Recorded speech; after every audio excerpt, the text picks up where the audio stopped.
Good afternoon, good evening, good morning, good midnight, whatever time it is where you are. This is our sixth session in the sessions for the members of the British Council teacher community. And today, Eleni is going to tell us about how she used games in her teaching and a little bit about the larger subject, I hope, of gamification in general. I'm looking forward to a great talk. Eleni has contributed during our other sessions, and I know she's very enthusiastic, and the impression I have is that Eleni knows what she's talking about. So I'm going to hand it over to Eleni, and I ask everyone to participate in this. If you have a question, raise your hand using the Zoom raise your hand feature, or if you're on cam, you can use the physical raise your hand. That's not a problem either. Please stay on mute unless it's your turn to talk. And you can use the chat for messaging us, saying hello, introducing yourself, and telling us a little bit about why you're here and what you hope to learn and what you hope to contribute. We don't want this to be an entirely passive seminar. It's more a workshop seminar. Okay, so I'm going to hand it to Eleni now, and from here on out, I hope you don't hear from me again. Thank you so much, Bernard. So I'll start sharing my screen. Okay, let's make sure that you can see my screen. Can you confirm that? Can you also see my screen? Yes? Okay, great.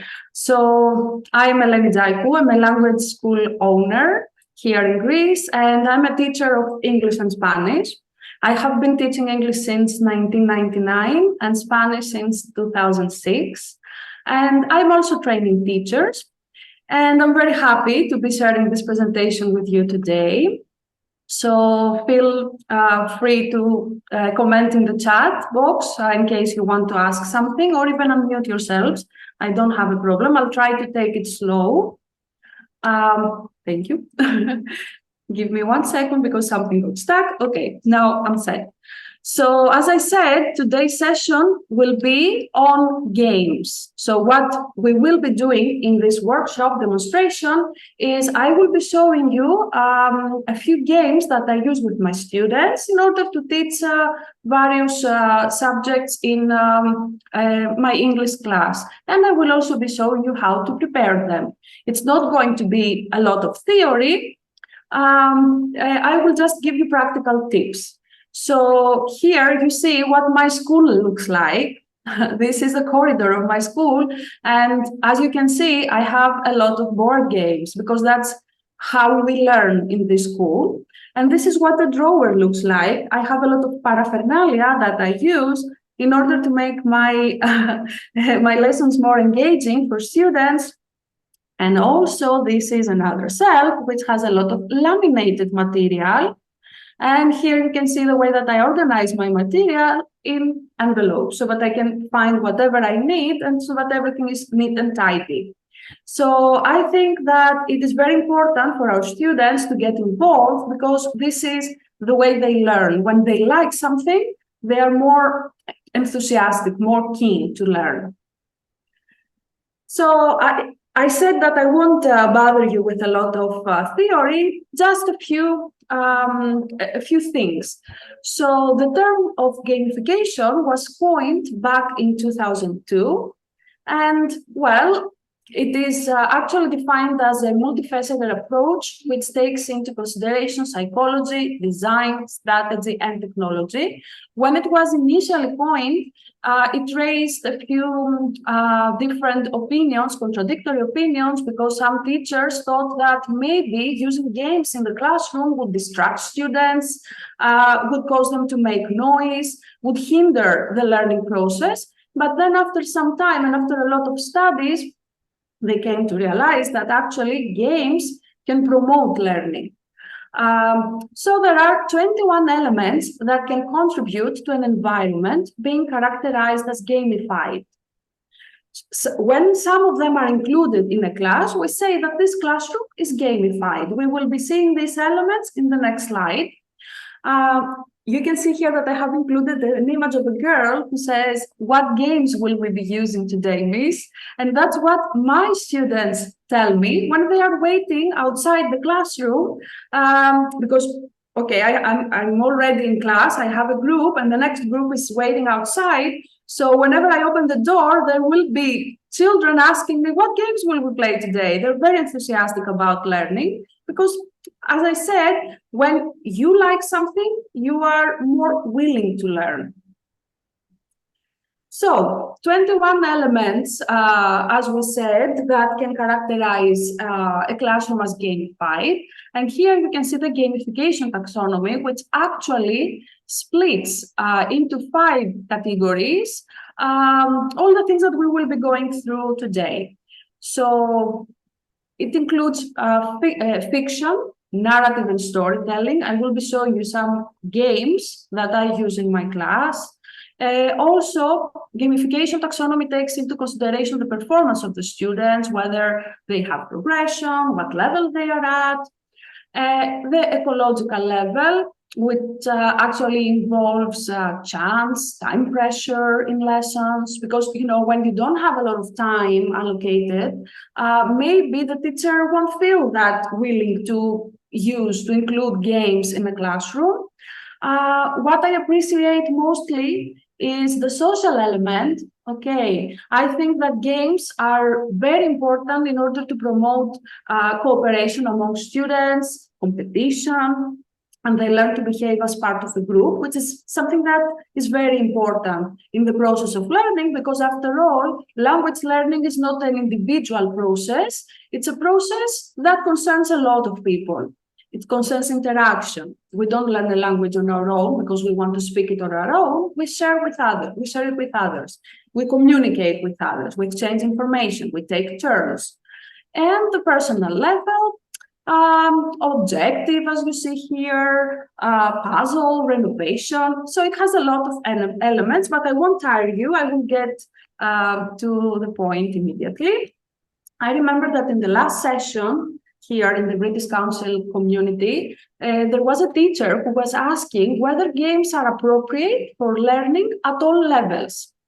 Well, from my experience, they are. Even older kids, older students appreciate games. Okay, everybody wants some fun. And of course, games and gamification in general appeals to our intrinsic and extrinsic motivation. Intrinsic motivation is what we all have. We all want to learn. Extrinsic is the competition, okay, when you are expecting to get a reward from the activity that you are doing. So yes, I believe that games are appropriate for learning at all levels. Okay, here you can see some pictures of my own students, of my own classes. I will be going through the pictures and explaining what you can see. You can keep notes if you want, because I think that you might want to use some of these activities at the beginning of the school year in order to do some revision with your students and add an element of game. So in the very first picture, we can see a few students who actually are revising the colors, the body parts, and adverbs of location, such as here, there, right, left. Okay, so the teacher asks the students to turn a wheel that I will show you later how to create, whether you want to create a wheel out of paper or you can use an electronic one.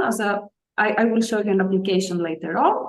So they turn the wheel and they need to place their foot or their hand on different footprints or handprints or fingerprints, whatever the mat has. It's quite fun, it's engaging, students love it. They might scream, but it's okay. We like students to participate actively and to be lively, because it shows that they are interested in what they are doing.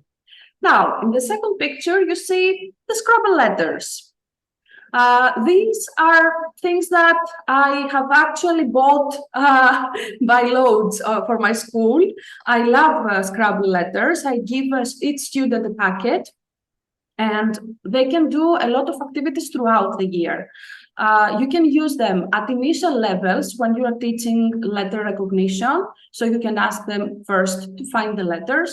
You can use them to help them read. Okay, you form the word and they need to read it, and then you give them points. Or you can ask them to form their own words as we play Scrabble normally.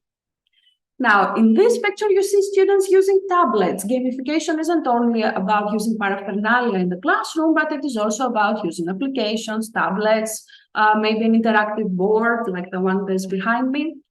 So there are a lot of activities that you can find if you go to your phone, if you don't have a tablet, okay, and you search for literacy games or for pronunciation games. There are a lot.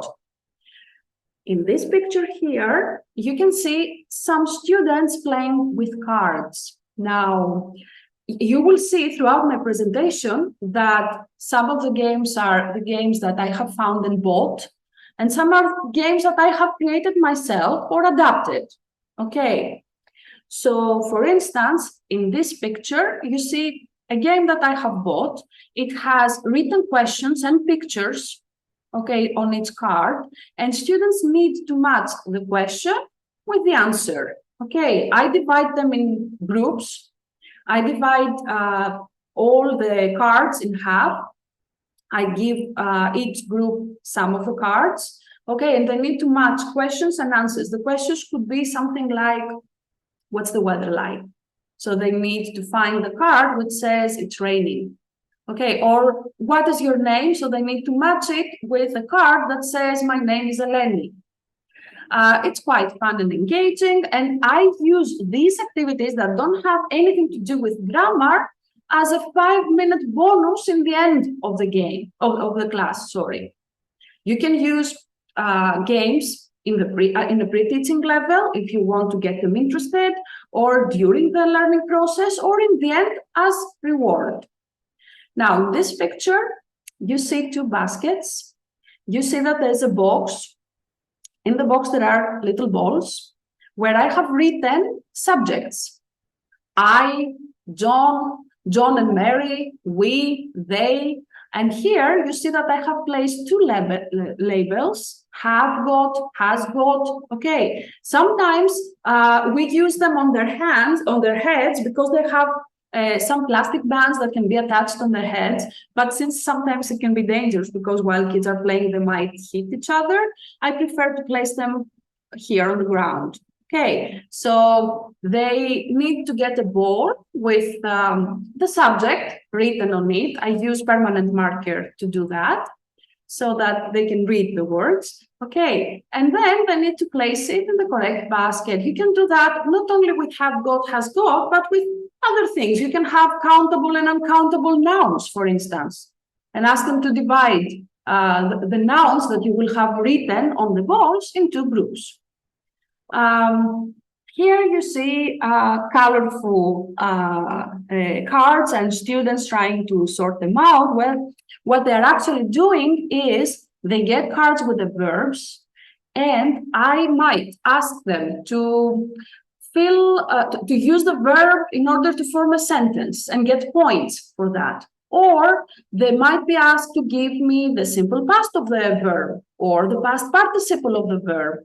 They make sure that we give them points and that you encourage them to participate.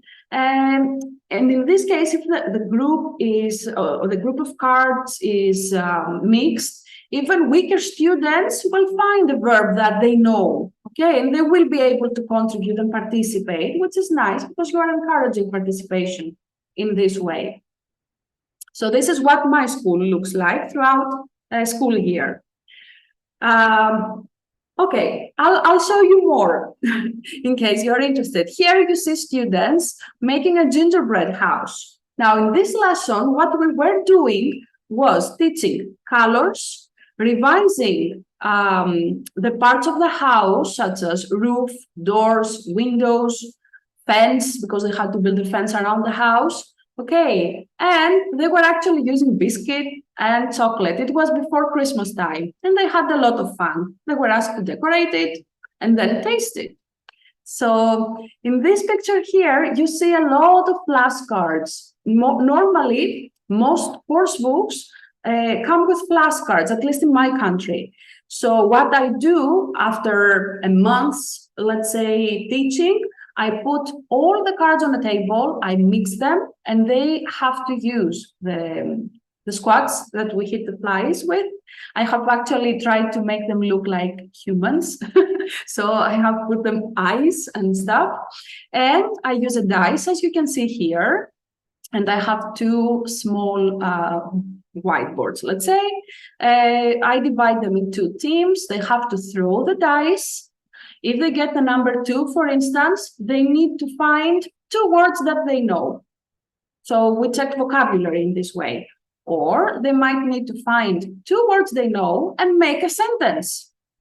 Okay, you can actually adapt the game. You can ask them to find 2 pictures and make a sentence with these 2. You can diversify the game. It depends on the level, but it can work for young students too, who are just learning vocabulary. In this picture here, what you can see are students who are making sentences using these little cards. Now, I have the actual game next to me. So it actually comes with a basket, and they have some boards. Okay, they're shopping lists. And what they have to do is pick the things that they know, the items that they know, put them on the cardboard, and then write sentences. You can ask them to write a shopping list, or to write things about, to write what they like and what they don't like. Okay, so that they can practice I like, I don't like. Or you can even ask them to write sentences about things that are countable and uncountable. So for instance, I need a dozen of eggs. I need a bottle of milk. Okay. Even if you cannot find an actual game, you can cut out things, images from magazines and use them alternatively. It's quite easy to make it yourself. Here, another game. Well, do you remember that game with the bricks that you need to drop the brick? It looks like Jenga, but you have to be careful so that you don't drop that man up here, that Eggman, or you might skip the Eggman and just ask them to drop the bricks. Now, you will see that I have put some stickers with nouns on them. For instance, city, train, baby, bus. Okay, so I remember that in this lesson, we were forming the plurals.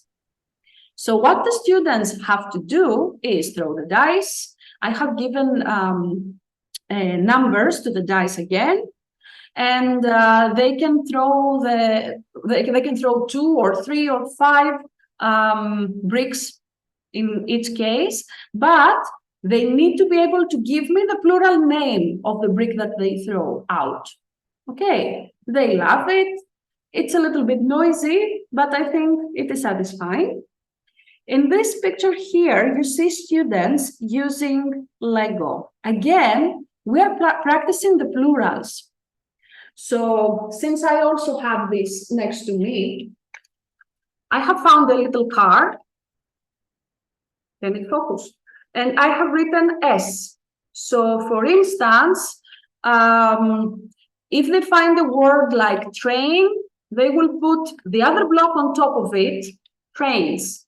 Another little card has the ending ES. If they find box, for instance, they can add boxes on top. Okay, so the card has the ending of the plural, S, ES, IES, or irregular, and the other blocks have words like city, for instance. Okay, so city will probably go to IES, so they will place it on top of the IES card.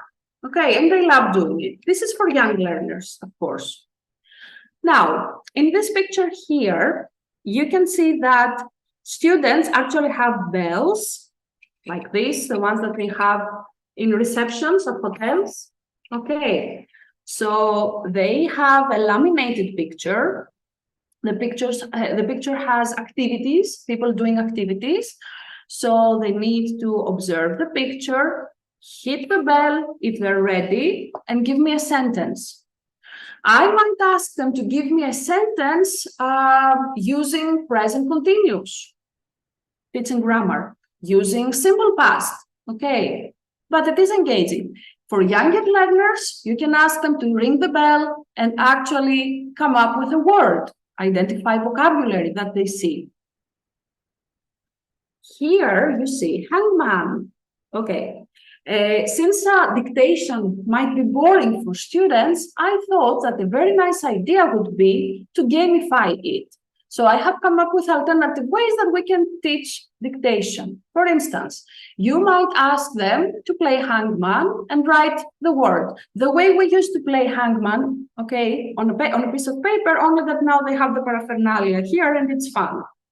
Or I might ask them to find the word in how's it called, in a diagram with a lot of different letters and find the words in there. Okay, so we don't actually write dictation. We use games to make sure that students know the vocabulary. And here, this is a game, Guess Who?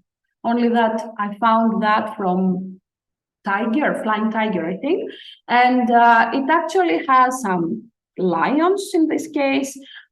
In some cases, it has cats, and each of them wears glasses, jewelry, okay, might have hair, beard. Okay, so the students need to guess, they have numbers on them, and they need to guess who their classmate is describing or what their classmate is describing. It's fun and engaging. So what are the benefits of gamification? Why do we use games in learning? Because they are fun. Nobody can say no. So they turn I have to I want to. So students will not say no if you ask them, if you invite them to participate in a game. But if you ask them to write dictation or complete an exercise, they might feel intimidated. Also, games promote challenge and competition. And also, they activate the learner. They are inspiring the learner to participate. Now, I already showed you a couple of games, but I decided to divide them according to age groups or to levels. So kids, as I said, love playing, and it is something that they do by nature. So before starting to show you more games, I will talk to you about the materials that I use in order to create my games. Materials could be cardboard boxes, okay, clothes pegs, stickers, bottle lids, as you will see, sticks, popsicle sticks, actually.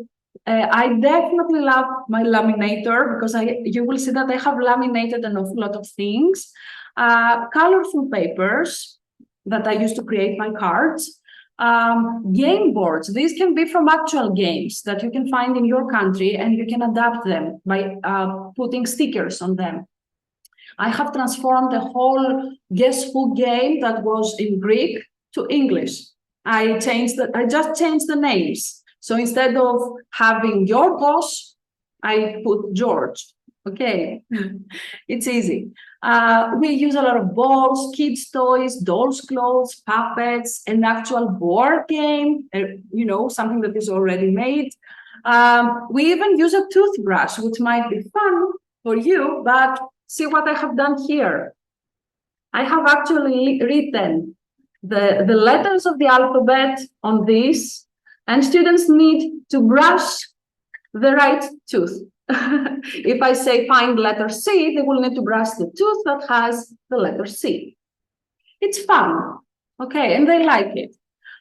Musical instruments, like the one I have here. So what students have to do, for instance, if they're learning the colors, is, use this in order to find yellow or red. Or you can ask them, for instance, to divide a group of words, if you want to be more creative, if they're at an upper level, and if the words are countable and uncountable, you can ask them to, hit on red in case the word is countable, on yellow in case the word is uncountable. Okay, you can actually use the same paraphernalia for a lot of different uses. I already showed you that I use Lego blocks and Scrabble letters. You can use whatever materials you have. I try to be creative. So I'll move on to some examples and illustrations of games with beginner levels. So this is what you probably know as the letter soup. So what I have done is I have taken some bottle lids and some letter stickers. I have put the letter stickers on top of the lids, and each student taking turns would have to identify the letter I tell them. This is for beginner levels. Now here in this picture, you can see different activities that I laminated. I will be showing you in a while how I find my materials. Well, but beforehand, I will tell you that I find them in Pinterest, and it is very important to know how to search. So you might search for literacy games or for phonetics, okay? And Pinterest will probably show you a lot of things. So I might ask them to put the train wagons in order to form the alphabet. I might ask them to match capital letters to small letters, upper and lowercase letters. I might ask them to read the words that they see on a card here by knowing that all these words end in ain, train, pain. I might ask them to read the words here in this wheel that start with fu or end with the sound fu. Telephone, or that include the sound fu. Okay, I might ask them to use a close peg and find the small letter to the capital that is printed on the card, like this one here. Or when it comes to counting, to learn the numbers, I might ask them to find the picture and on the wheel that has number 5. There are 5 dogs, 5 cats, whatever. Okay. Now,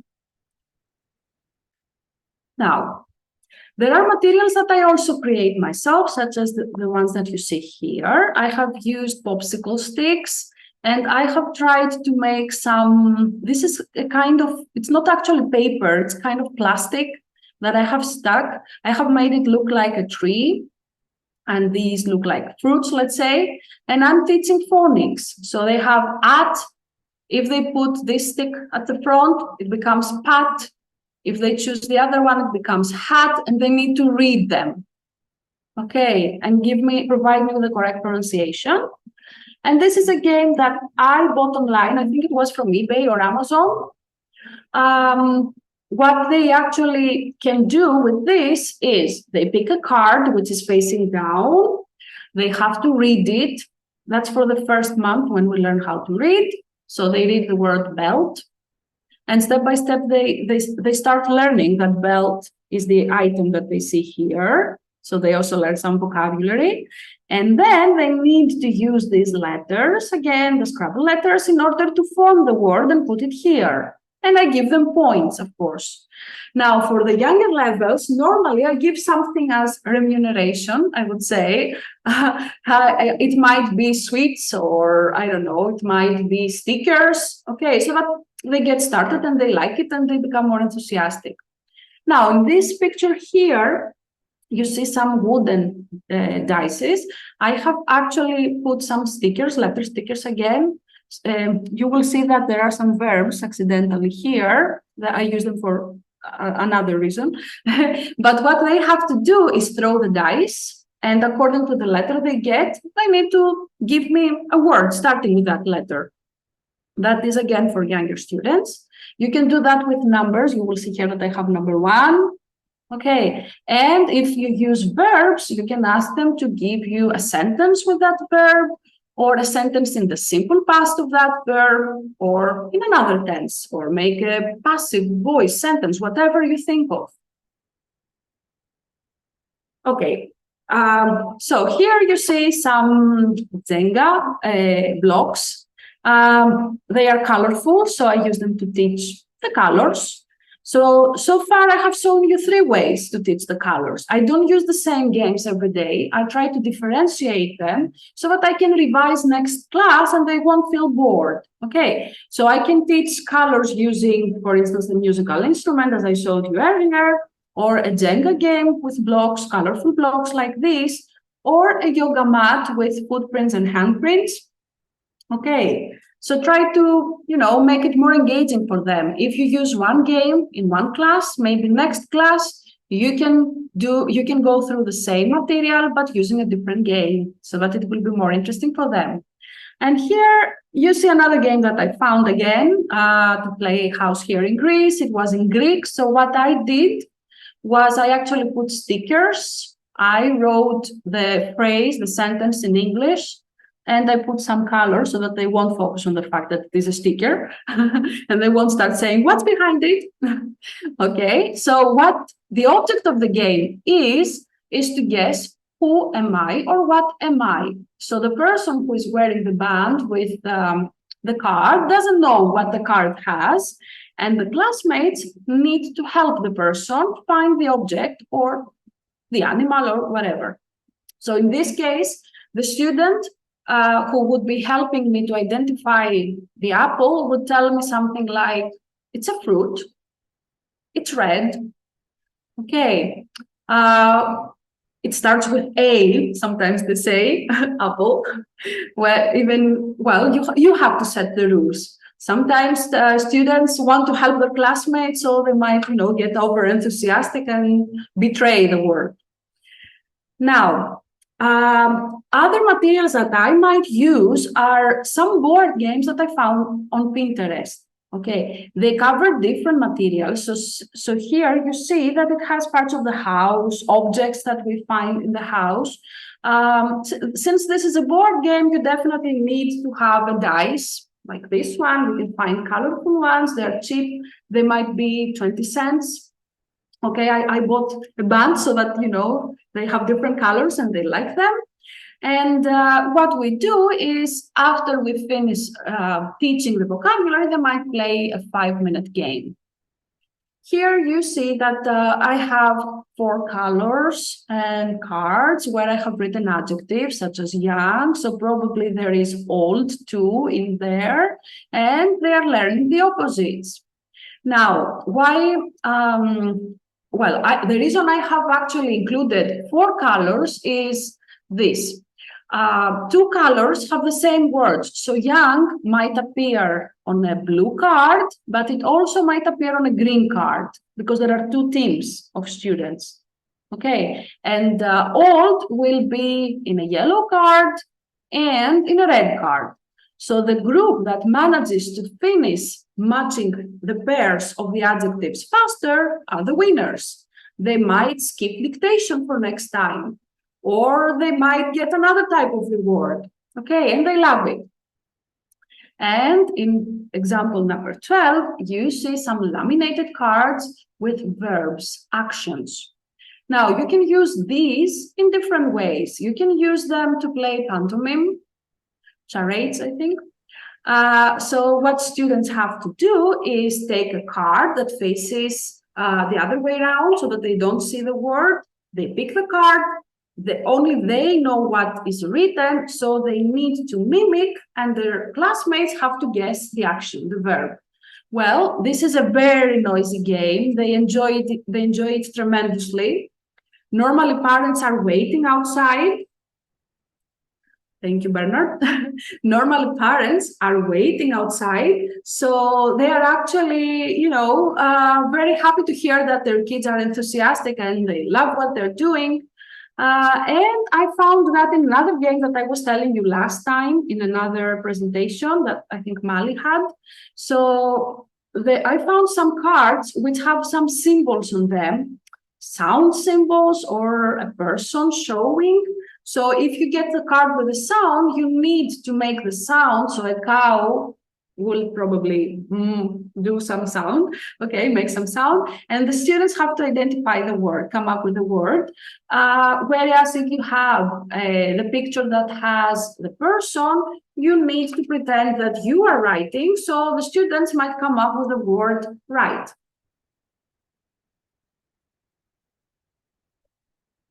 Okay, something happened here and it got stuck. Sorry for that. Okay. Now, so far we have seen that we can play games not only to teach vocabulary, but also grammar. Here we have another example of how to teach there is, there isn't.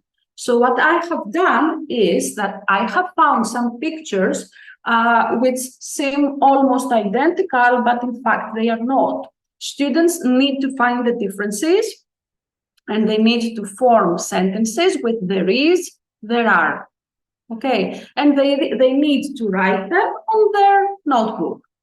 Now, I ask them to pay attention to spelling, of course, and I give them 1 point for a correct sentence, which has there is a dog, there isn't a dog. There are dogs, plural, with an S. If they write something like there are dog, I won't give them a point. Okay, so I focus on, grammar, spelling. Now, in the other example, in example number 2, you see some laminated pictures again. There are a lot on Pinterest, and they show actions. So what I do is I might give each student a laminated card, or I might divide them in groups and ask them to find vocabulary. Sorry, I'm reading the question. Checking vocabulary. How do you monitor a class of children when you're using games for testing, checking, for example, checking for vocabulary? What do you mean, how do I manage? Well, they might be a little bit noisy, but you can unmute yourself. But actually, I let them be creative. I remember that when I was teaching for the first time many years ago in the 2000s, I was really stressed because students might make noise, because they might, interrupt, they might fight. Now I'm confident doing it because I know that they are learning even if they are shouting. Okay. So yes, that's not really what I meant. What I meant was a few slides ago, you said that you would use one of the vocabulary games, a game for checking their vocabulary, for seeing if they understand it. So what I really want to know is, how do you manage to see all of the students while they're all playing this game? How do you manage to find out or know whether they've understood? Yes, thank you. Actually, I have a private school, a private language school. So, well, I have maximum 10 students in every class. So maybe that is why it's easier for me to check. Whereas in public schools here in Greece, they might have 20 children per class. Okay, so it's easy for me to go around, to move around the class. I'm not sitting when I'm giving a course. I'm moving around with students. Okay. Did I answer your question? Yes, okay. Now, so as I said, here we are teaching there is, there are, okay, there isn't, there aren't. And you can find these on Pinterest if you type find the difference game. Here we have laminated pictures, so you can actually ask them to find vocabulary. Do you know the game I Spy with My Little Eye? So you might ask them to come up with words that begin with S, sun, for instance, with C, car here. Or for more advanced levels, you can ask them to form sentences using present continuous. What are the people doing in the picture? And they need to write pictures. Okay, you divide them in 2 groups again, or 3, depending on the size of your classroom. And then we read the sentences and we check that everything is correct. But they work in groups. One student writes and the others help. Okay. You might even use the same laminated card in order to check what will people be doing tomorrow. What were people doing yesterday? Okay, so you can test all tenses. You can even find games about comparison. Okay, they have printed animals, cars, houses. My house is bigger than yours. So they need to form the comparison, and you give them points for what they're doing. Okay. Now, I also teach culture sometimes using games. So first of all, I introduce them, for instance, to a mini video that I might have found on YouTube or TubeQuizard, if you know. So they might see some sites in England, for instance, and after they have watched the video, what they have to do is match the image here with the label. Or I might ask them to circle. Okay, this is Big Ben, so they will probably circle the first. Okay, there's a question. 40 minutes, okay, thank you. I'm almost done, Bernard, don't worry. There will be time for questions too. Now, here you see that I also use games for speaking. So these cards are facing down, students pick them randomly. This card has actually an animal. So there's a question, is this a mouse? And students don't just have to say yes or no, but they have to form a sentence.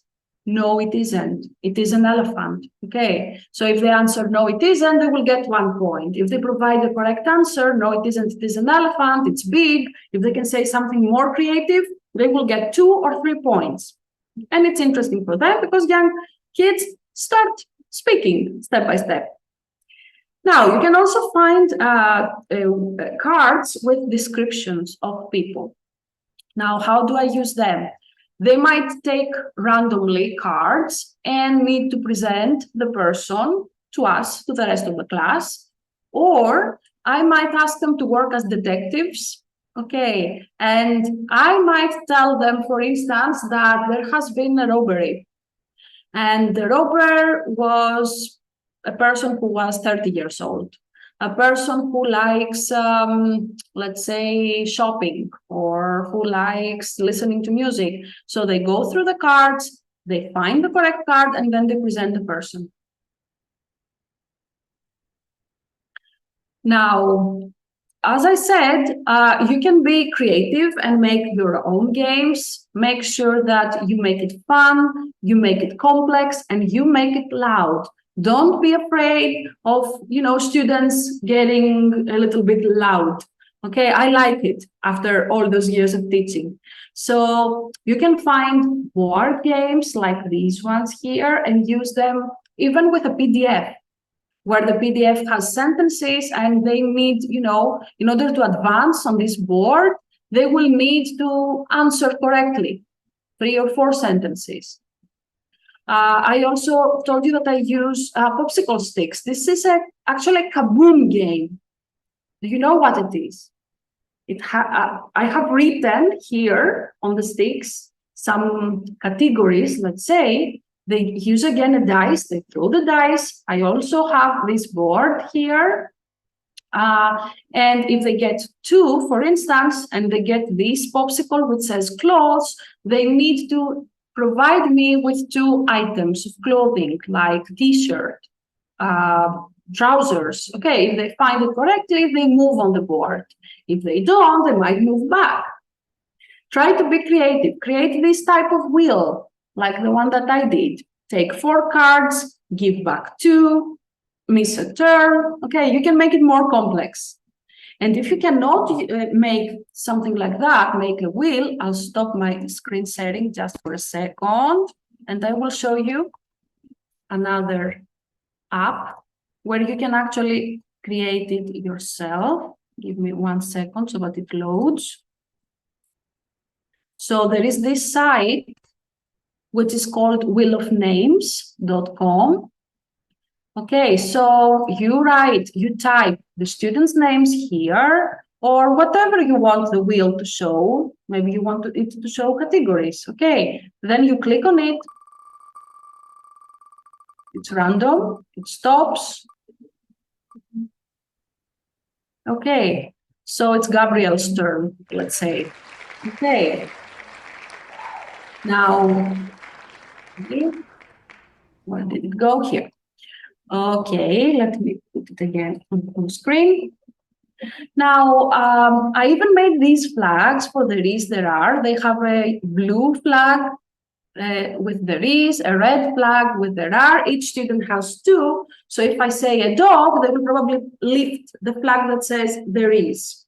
Dogs, there are. Okay, when they're learning there is, there are. Try to organize your stuff in envelopes like the ones I have here so that you can recognize which game teaches what, because otherwise it will be a mess. It's very difficult to keep everything organized.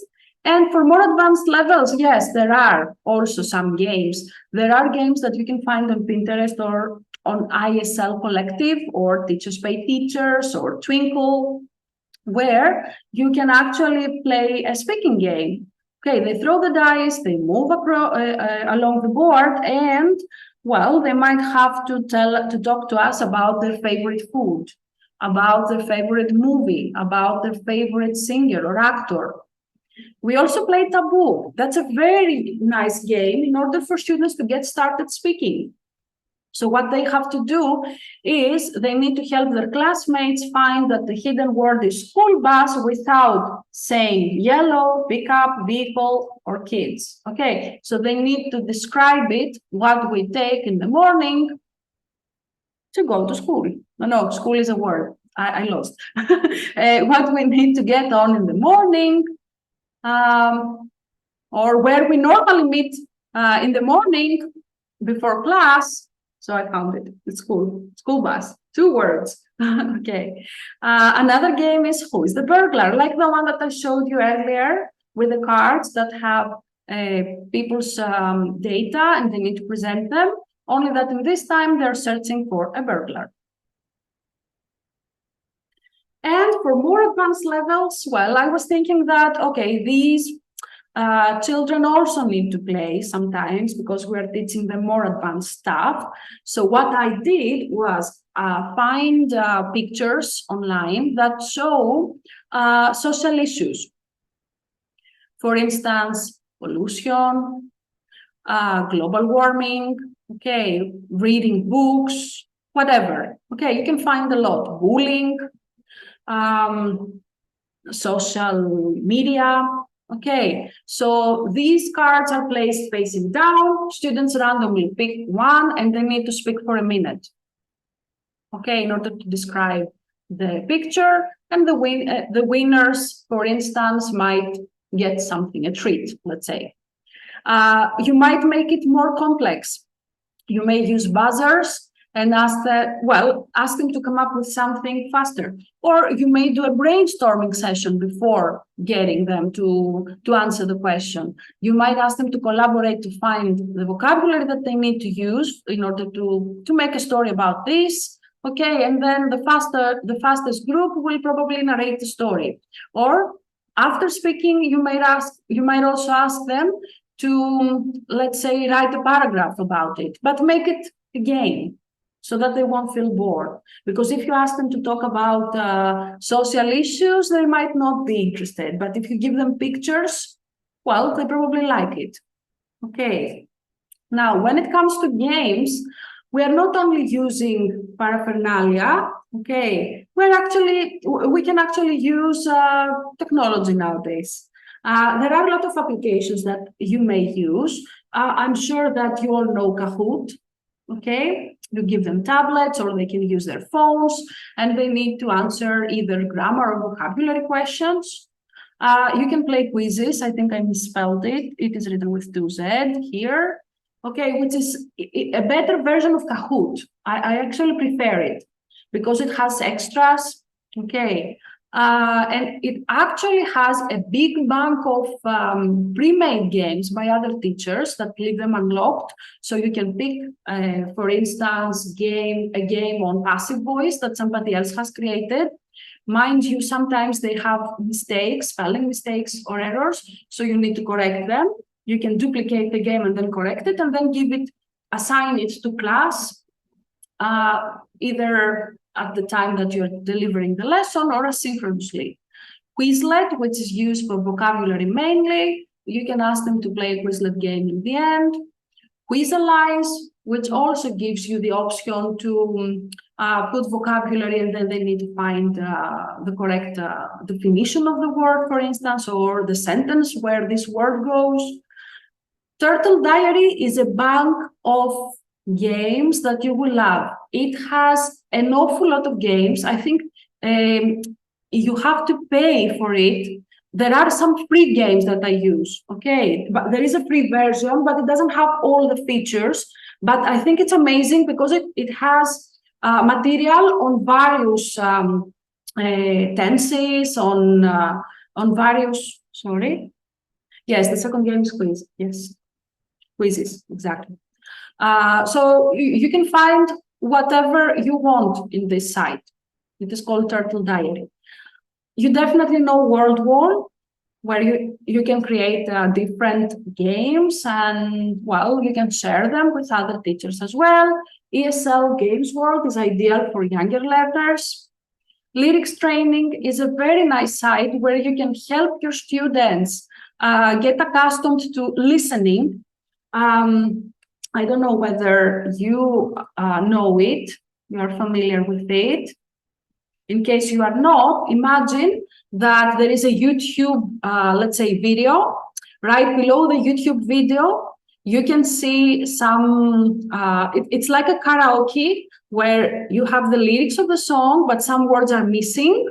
So the students, as they're listening to the song, they need to choose the correct word or type it. You have an option on whether to choose type or choose. Also, Memrise is a very nice platform where you can practice vocabulary. I remember that I used it when I was learning my second or third language. Jeopardy is also really nice. It looks like Kahoot, I would say, only that it has some special effects and students love it. Games to learn English, ESL games, and Educandi, of course. There are a lot of online platforms. There are a lot of online apps that you can even find on phones. Okay, so I think that the trick is to know how to search. Okay. So that was all I had to say. I hope that it was useful for you. Let us check if there are questions. Should I stop sharing? Pamela, Werner? It's your show. Do what you like. Okay, so I think that maybe we should ask whether there are questions.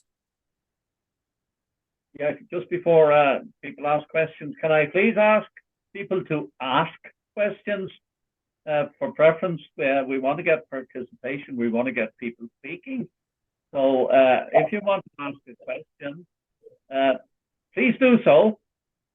If you don't want to speak, you can ask one in the text. But really, you know, we're teachers here and we need practice speaking too. Ahmed, unmute yourself and speak. Hello. Hello. Hello, do you hear me? Yes. Yes, okay. So first of all, I would like to thank you for this insightful presentation on gamification. And the collection of games you just provided is truly valuable for teachers like myself, as I'm a primary school teacher. And I'm looking forward to implement some of these games on my classroom. Thank you so much. I'm just curious about the balance between using the games and maintaining a healthy learning environment inside the classroom. I would like just to know from your experience, to what extent is the use of games healthy or acceptable in the classroom? Okay. Another question, if I may ask, how many games can we set up per session? Like, for example, in my case, in a 45-minute session, how many games can we set in one session? And the last question, in which stage you will implement these games? I mean, in which stage of the lesson it's better to implement these games? Yeah. Thank you. Thank you for the questions. Okay, so, well, I'm an experienced teacher, so I actually might use the games in the end of the session. so that I make sure that all the students learn what they're supposed to learn, and then they can participate. I think that this was the third question. Now, when it comes to parents, I think that since my school is not a public school, it's a private school, parents are paying for their children to know, and they want them to love English, okay? To come here feeling confident, feeling appreciated, feeling that they want to participate.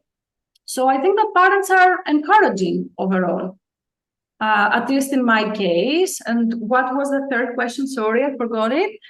One was about the levels, one was about the parents, and the other one? I said how many games? Yeah, how many games? Yes. Sorry. How many games can you?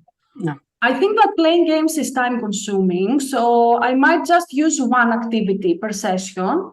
But if, students, well, what I do is I let my students know that if they behave themselves and pay attention and they don't get distracted during the class, they will play a game in the end. So I leave it most of the times towards the end so that they look forward to it. Okay, and they help me in the teaching process in this way. Okay, so without interrupting, without making noise. So I think it works well. Any other questions?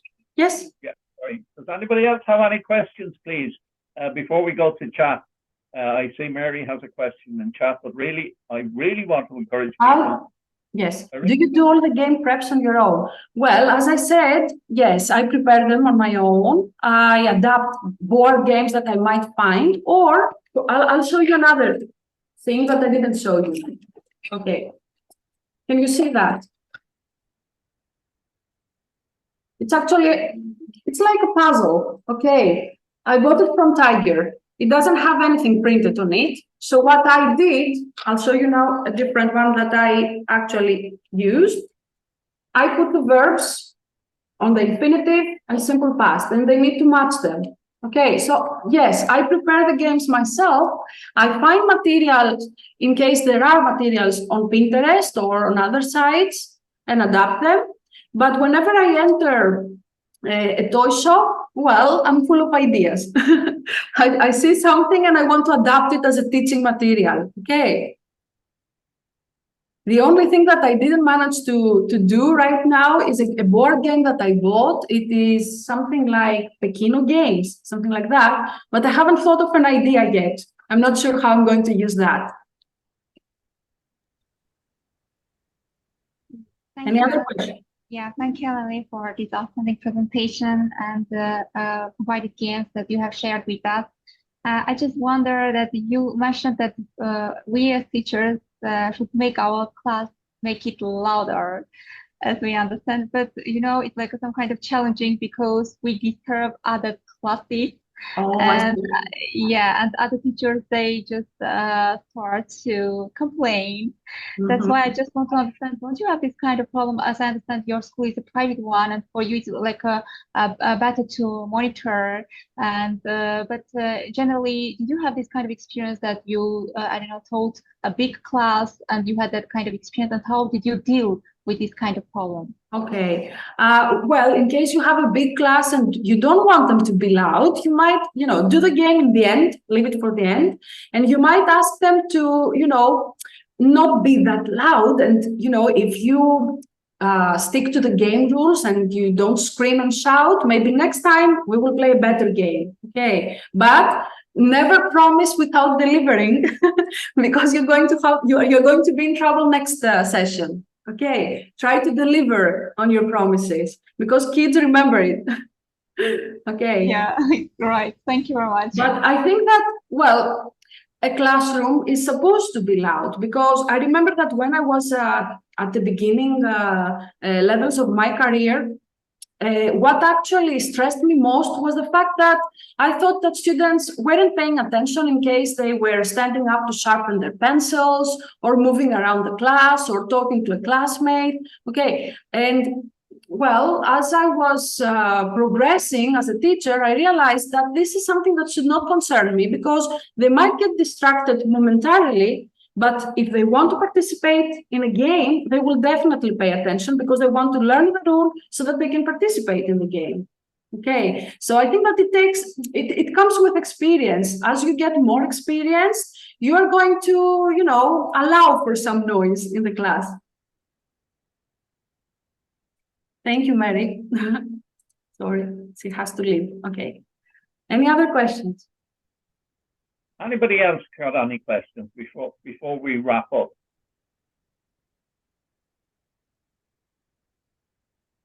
No. Okay, well, we'll wrap up. So I must thank Eleni. Thank you. Eleni, for this excellent presentation. She obviously knows her job, and she does it very, very well. As I was listening, I had a few thoughts because I'm quite a fan of gamification in learning, and I'm quite a fan of having fun in learning. And I think people often get confused between having fun and not learning, especially in state schools, in more structured schools where you know there are other issues. But my view is that well-constructed games and well-constructed fun is learning, and they can learn from a game, they can learn from the interaction in the game, just as well as they can learn from you standing up there saying, this is this, this is this, this is this. In fact, they'll probably tune in better to their learning within the game. Now, this doesn't mean that you play a game just so that they think you're a great teacher and love coming to your class. I'm sorry to interrupt you, but actually kids are learning their first language acquisition is based on what? How do they learn? They play games. You see young kids playing with cars, with dolls, okay. And that's how they acquire their first language. So why shouldn't it be used in the second? Right, that's correct. As I say, everyone, and the other point I want to make is that this applies to adults. Adults enjoy things too. If you're not playing games, what an adult might consider a silly game, you can have a quiz. You can have something that you know the adults are going to engage in. So gamification is not silly fun, and having a game within learning is not just people laughing, it's people learning, as long as there's a learning purpose. One of the things I noticed is that Eleni is quite well resourced in her school. And I'm sure a lot of teachers are thinking, oh, well, I can't do that, I can't do this. But yes, you can adapt. You can get pieces of cardboard, you can get pieces of paper, you can get old boxes in different colors. There's always a way to do it. And yes, there's work involved, but it's reusable, it's reusable, it's reusable. And many games can be used for many different purposes. Many of the games that Eleni mentioned today can be used for grammar, they can be used for vocabulary building. But as far as I'm concerned, if you have people engaging with the language, understanding the language and producing the language, they're also engaging with and producing grammar. So you don't have to teach grammar by going subject by subject. Now we'll do irregular verbs. Now we'll do the past participle. People don't even have to know this, and yet they can have a command of the language. And when they do have to know it, when it comes, oh, they're going to have an exam that's going to be very grammar-specific exam, well, then you just convert what they know into the grammar, and it's so much easier. So in short, we've had a great example of how games work, mainly for kids, because that's mainly what Eleni has experience with. But I can tell you, I teach adults, and I don't set out to have games with them, but I do introduce some gamification into it. Even a little bit of competitiveness is part of the game. You know, can you beat yourself? How many mistakes did you make last week? We keep a scorecard. Can you get less, etc., etc. So make it fun is the idea, but fun learning, not just fun for giggles and laughs and screams and shouts. And don't underestimate the power of a learner enjoying him or herself or their self while they're learning. Because instead of going into the boring class and listening to the boring teacher and having to struggle with some aspect, they're enjoying it, right? So once again, there are my thoughts on it. Teachers must be creative. Far too often teachers get locked into following the course book, teaching the grammar, and that's locking down. And what's really needed a lot of time is to get out of that mold, get outside the box and be creative. And yes, you're in the classroom next door to another classroom and they're worried about the kids having a bit of, getting a bit too loud. Okay, well, tell them they can have fun, but they have to be, they have to be quiet and have your fun. So that's all I have to say. Another great presentation. Thank you very much, Eleni. I certainly enjoyed it. Does anyone else want to have a last word? Eleni, you finished? Sorry. Yes, I'm done. In case anybody has a question, I'm still here. Thank you. Elena, are you speaking? Because you have to unmute. Okay. All right, not a question because I have none, but just to back up what Bernard said, it was a great presentation. You remind me of my daughter. She's always laminating things and cutting. I'm here. And yeah, the thing about going into the toy shop as well, it works, yeah. And I wish more people would teach like that. So I wish you luck. Okay, I think that's it, folks. So thank you for coming.